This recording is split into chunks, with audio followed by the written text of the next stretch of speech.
Hi guys, today we're going to talk about the 5 love languages, and there's a test. So if you don't know your languages, I would say the top 3 are like the most important. Anyway, there's a test. I'll link it down below. Not affiliated or anything like that, but to support the channel you can buy me a coffee. There's a link down below. Alright, let's get started with the first love language. And I already took the test. It took a few minutes, but I took it, and my top love language, which is 30% love language, is quality time. We're just gonna go in the order that I got it in because it's my video, so I can do whatever I want. But yeah, quality time. Here's what it says for quality time. In the vernacular of quality time, nothing says I love you like full, undivided attention. Being there for this type of person is critical, but really being there with the TV off, fork and knife down, and all chores and tasks on standby makes your significant other feel truly special and loved. Distractions, postponed dates, or the failure to listen can be especially hurtful. Quality time also means sharing quality conversation and quality activities. This is my first type of love language, and quality time is definitely really important to me when you're dealing with an intimate relationship, but also with like to do with intimate relationships like your partner, your girlfriend, your boyfriend, whatever you want to call them. Quality time is really about like spending time together, basically. Whether you're going out on a date to do something new and different together, or you're just running errands together, these types of people really enjoy spending time together. Picking up your phone, texting, anything like that, playing games on your phone can be really seen as a rude thing to do to these types of people, because they appreciate time spent together with their partner. And for sure, if you cancel multiple times, it will take it personally, because time together is really special, especially when you both have jobs, and it's not like you're together like 24/7. I would not want that. I wouldn't want to be with somebody 24/7, but just like, you know, time together. So that's why I said, like, even just running errands, like if you have children, so you get busy, you don't have time to go on vacation every weekend, even just like running errands together, being each other's friend, it's really important for people who like quality time. A second is physical touch. I got 23% for this one. Physical touch. This is what it says for this description of love language. This language isn't all about the bedroom. A person whose primary love language is physical touch, not surprisingly, very touchy. Hugs, pats on the back, holding hands, and thoughtful touches on the arm and shoulder or face. They can all be ways to show excitement, concern, care, and love. Physical presence and accessibility are crucial, while neglect or abuse can be unforgivable and destructive. Physical touch fosters a sense of security and belonging in any relationship. So physical touch is not just about sex, like it said on this little paragraph thing I read, but physical touch is like about holding hands in public. I've actually talked to guys who were like disgusted by the idea, so automatically that was a deal breaker for me, because this is my second love language, so that's really important. Yeah, so holding hands in public, hugging. You don't have to like completely make out, tongue kiss in public, but like, you know, showing affection day to day on the regular is really important for these types of people. Therefore, being together like in the same space, body to body, is important, because you can't touch somebody over the phone that way. That's also why text messaging is really not seen as an intimate thing. These types of people would also prefer phone calls over text messages because you're not together, and I think a phone call is more intimate or more meaningful anyway, if that makes sense. I also definitely find myself like feeling more comfortable even on a first date to touch somebody on the arm and like, you know, just be like really touchy. If I'm not comfortable with somebody, I'm not gonna be touching them. If I feel like unsafe or if they're just like creeps, I'm definitely not gonna be touching them. But if I feel safe and into the person, then you will see me like touching their arm when I laugh or making jokes, and like definitely everything that was said here, patting on the back, rub after you start dating, like rubbing on his beard, rubbing his cheeks, playing with his lips, I don't know, things like that. We can be really touchy, and I know there's some people who don't like being touched, so that can be a deal breaker. You don't want to be with somebody who's too touchy if you don't like being touched, right? You also might need therapy, but who doesn't at this point? Alright, the third type of love language, and I got 20% on this one, is words of affirmation. Okay, I'm gonna read this to you real quick. Actions don't always speak louder than words. If this is your love language, unsolicited compliments mean the world to you. Hearing the words "I love you" are important. Yes. Hearing the reasons behind that love sends your spirit skyward. Insults can leave you shattered and are not easily forgotten.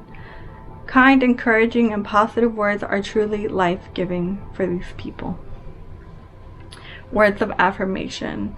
For me, that's like saying, "Oh, I really appreciate you doing this for me. It means a lot to me," whatever it is, ABCD. And also, of course, saying "I love you," which I really like hearing from my partner. I know for a lot of people it's like whatever, anybody can say "I love you," doesn't mean anything. To me it does.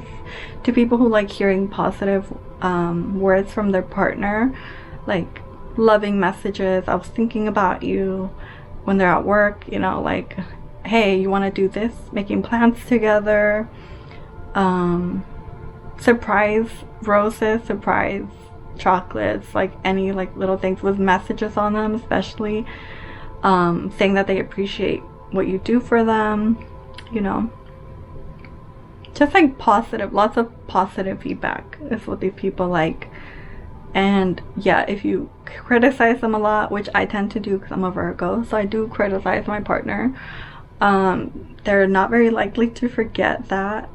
And you know, it's just a reality that you have to get used to when your partner likes words of affirmation. It's gonna be harder to criticize this type of person, so you have to do it in a soft way. I definitely don't take criticism that easily, but I think that has to do with my BPD mostly. If it's done in a good way where there's no like mean like aggression behind it, then it's okay. Alright, number 4 for me is acts of service. I got 17% on this one, so I don't take it as that much of an importance, but it is number 4, and there's one more after this. Acts of service. Can vacuuming the floors really be an expression of love? Absolutely. Anything you do to ease the burden of responsibilities weighing on acts of service person will speak volumes. The words he or she most wants to hear is, "Let me do that for you." Laziness, broken commitments, and making more work for them tells speakers of this language their feelings don't matter. Finding ways to serve speaks volumes to the recipient of these acts. So these types of people like when you do things for them. Like, let's say they need something from a grocery store. You go and you pick it up, or you add it to your list and you get it for them. Or maybe doing their laundry, which is easy because you're just throwing it in a machine. It's not that hard. You know, just acts of service. Maybe paying a bill for them. Things like that. Practical things. These people like more practical ways of showing that you love them, by making their life less stressful. And last but not least is receiving gifts. Don't mistake this love language for materialism. The receiver of gifts thrives on the love, thoughtfulness, and effort behind the gift. If you speak this language, the perfect gift or gesture shows that you shows that you are known, you are cared for, and you are prized above whatever was sacrificed to bring the gift to you. A missed birthday or anniversary or a hasty, thoughtless gift would be disastrous. So would the absence of everyday gestures. Gifts are visual representations of love and are treasured greatly. Honestly, I was kind of surprised that this was my 5th love language because I like getting gifts. I have my Venus in Leo, so I really like thoughtful gifts. And when my partner gets me a gift and I don't ask for it, I feel like, wow, he's thinking about me. So the gift is like a reminder that your partner is thinking about you when you're not around, and that's why it's so meaningful, I think. This is my 5th love language, and I was kind of shocked by that. I thought it would be like in my top 3, but so I think these are liable to change depending on what type of relationship you are in. So yeah, missing birthdays, missing anniversaries, for me those are really important. So I don't like that was for the gift giver. I feel like that's the quality time too. Birthdays are really important for me.